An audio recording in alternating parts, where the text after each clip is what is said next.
Good afternoon friends. मी हे डबे घेतलेले आहेत मसाले ठेवण्यासाठी. तुम्ही पाहू शकता ह्याच्यामध्ये मी सगळे मसाले ठेवलेले आहेत. ही मिरी छान आहेत हे डबे.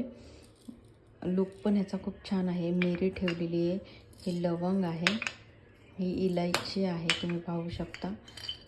ही मोठी इलायची आहे, हे दालचिनी आहे आणि हे आय थिंक सूर्यफूल म्हणतो ना आपण ते, आणि ही जिरे पावडर आणि धनिया पावडर.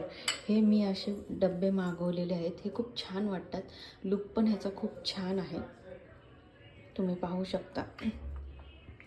तर तुम्हाला अशा प्रकारची मसाले ठेवायचे असेल तर तुम्ही असे छोटे छोटे डब्यामध्ये मसाले ठेवू शकता, जेणेकरून आपलं किचनमध्ये आपल्याला मसाले पटकन सापडतात. एका डब्यामध्ये सगळा गोंधळ ठेवण्यापेक्षा हे असे छोटे छोटे डबे करून मसाले ठेवले तर ते छान पण वाटतं आणि दिसायलाही छान वाटतं. Thank you friends.